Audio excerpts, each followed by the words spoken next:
Olá, eu sou o Guilherme, sou médico, sou cirurgião vascular e hoje a gente vai conversar um pouquinho aqui com o Radar do Futuro sobre o futuro da angiologia e da cirurgia vascular. Bom, sobre alguns questionamentos que foram feitos a respeito do futuro da angiologia e cirurgia vascular, o que gostaria de deixar bem claro, primeiro, é que existe sim alterações que devem ser pensadas em separado. A cirurgia vascular e a angiologia ela trabalha principalmente em duas frentes, das doenças venosas e das doenças arteriais. Em relação às doenças venosas, o seu principal fator seria a doença de varizes, o envelhecimento natural das veias, a má circulação, que pode combinar com alterações maiores, como feridas, úlceras, tromboses e outras questões maiores.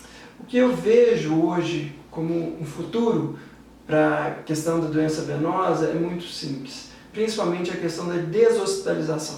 Hoje em dia nós conseguimos enxergar que esses tratamentos serão realizados em sua grande maioria, ou na sua quase plenitude, em consultórios médicos, sem a necessidade de hospitais, sem necessidade de grandes cirurgias, sem necessidade principalmente de que a pessoa tenha que se deslocar através de internações, repousos prolongados, cirurgias com grandes cortes e cicatrizes, e além disso, diminui o sangramento, mas principalmente com retorno imediato às atividades de costume. Então o fenômeno da deshospitalização já é visto fora do país em vários locais, nos Estados Unidos, na Europa, e a gente vê que a maioria das doenças venosas então podem ser e já são tratadas em ambientes de consultório e clínicas particulares. Por outro lado, em relação às doenças arteriais, já temos visto também uma melhora exponencial. As doenças arteriais já conseguem ser tratadas com um mínimo de cirurgias abertas, cirurgias com grandes ressecções, cirurgias extensas, e hoje estão dando lugar a tratamentos através de stents, angioplastias, pequenos procedimentos menores em termos de invasão, menos invasivos, com um retorno mais imediato e principalmente pessoas que têm riscos proibitivos, riscos cirúrgicos aumentados, outras doenças, outras comorbidades que inviabilizariam um tratamento cirúrgico pela sua grande magnitude, conseguem se beneficiar de procedimentos realizados em ambientes de hemodinâmica, como angioplastias, como colocações de stents e endopróteses. O senhor acredita que, de curto a médio prazo, as cirurgias vasculares poderão ser realizadas com a utilização de robôs, o que favorece ou inibe tal possibilidade? Bom, é importante salientar que a cirurgia robótica já não é mais um futuro, já é um presente visto de perto, né? É importante entender que a cirurgia vascular, como todas as outras especialidades, estarão também nesse âmbito da cirurgia robótica. Hoje em dia, o benefício maior que a gente tem visto são para cirurgias urológicas, mas também ginecologia obstetrícia, cirurgia de tórax, cirurgia geral ou gastrocirurgia já estão se beneficiando dessa tecnologia. Ou seja, a cirurgia vascular é mais uma que vai entrar nesse rol e com certeza em pouco tempo nós estaremos aí pensando também nesse sentido. Entretanto, existem algumas questões que devem ser apontadas. No tocante à questão de fatores que favorecem, a gente sabe que é uma nova tecnologia e que melhora muito o tempo de internação, melhora o retorno às atividades, melhora o menor trauma cirúrgico em si. Então isso tem muitos benefícios, mas também há questões que impedem ou que atrapalham muito que isso aconteça. E entre essas questões, nós podemos citar que nós estamos falando de uma incorporação de uma nova tecnologia. Que essa incorporação de uma nova tecnologia, ela também abrange outros âmbitos. Por exemplo, na esfera dos convênios, que terão que autorizar esses procedimentos com novas tecnologias. A questão das redes de saúde pública, rede do SUS, também incorporar. Além, e poderíamos também citar, sobre a formação desse profissional. Hoje, esses profissionais que estão sendo formados em tecnologias de robóticas têm que fazer essa formação fora do país. Ou seja, com um custo alto de formação, com uma demora de formação e com dificuldades maiores. Então, sim, em médio a longo prazo, a cirurgia robótica vai estar, sem dúvida alguma, diretamente relacionada a quase todas as especialidades médicas, mas também existem algumas questões que têm que acontecer para que isso seja uma realidade. A angiologia sofreu transformações radicais na última década diante de mudanças tecnológicas. Quais as mudanças que o senhor considera primordiais, as principais mudanças ocorridas, na sua opinião?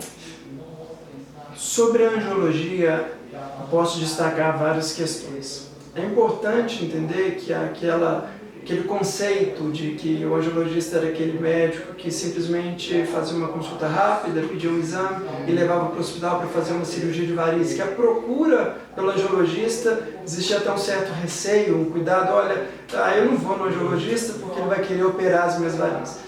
Então isso aí vem mudando e cada vez mais. Hoje em dia em consultório a gente já consegue fazer avaliações mais complexas, através de realidade aumentada, através de transiluminação direta, consegue-se detectar aquela veia que pode ser a nutridora daqueles vasinhos, consegue-se tratá-los já em consultório, mesmo pequenos vasinhos, até varizes grossas e volumosas em consultório, através de tecnologias com laser, tecnologias com injeções de medicamentos específicos na forma de espuma dentro dessas veias, com uma ótima eficácia, com um ótimo padrão de controle de uma doença. Temos que entender que a doença de varizes é uma doença que não tem cura, mas é uma doença controlável e uma doença que existem várias formas de se fazer o controle. E isso é fundamental que o profissional entenda a particularidade de cada um dos seus pacientes e ele consiga ter um tratamento individualizado para cada um daqueles.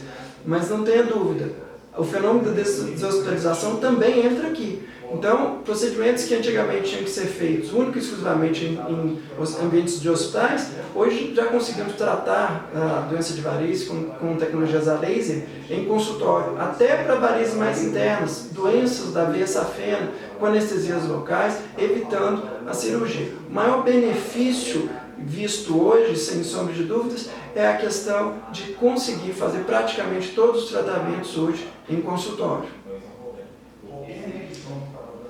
O que o senhor espera dos próximos anos para a sua profissão? Quais as oportunidades e ameaças que o senhor vislumbra para os próximos 5 anos?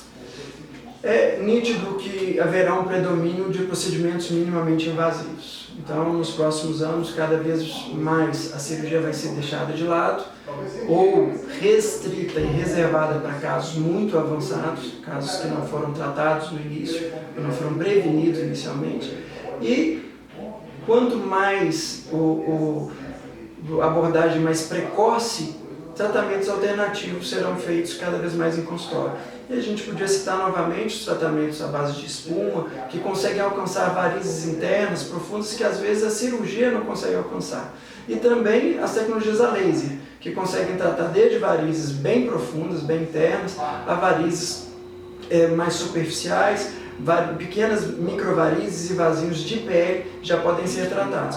E com amplo auxílio também em outros tipos de localizações diferentes da doença de varizes, comum para tratamento de pés, tratamento de mamas, tratamento de varizes da face, tratamento de varizes em mãos, já podem ser feitos através da tecnologia laser.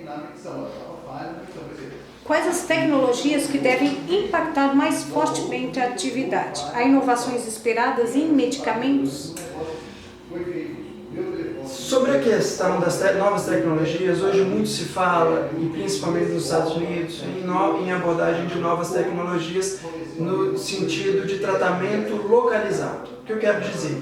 Existem hoje, principalmente no exterior, catéteres específicos que conseguem adentrar dentro daquela veia doente e através de vibrações, ao mesmo tempo que injetam medicamentos, é o que a gente chamou de MOCA, um tipo de dispositivo rotacional que ao mesmo tempo injeta uma medicação.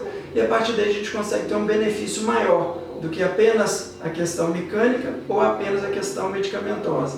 E essa associação tem tudo para levar bastante uma melhora importante nos tratamentos do futuro, porque é mais uma técnica que pode ser feita em consultório, sem necessidade de hospitalização, sem nenhuma necessidade que o paciente precise de um terceiro, seja um hospital, seja um outro local para fazer o seu tratamento.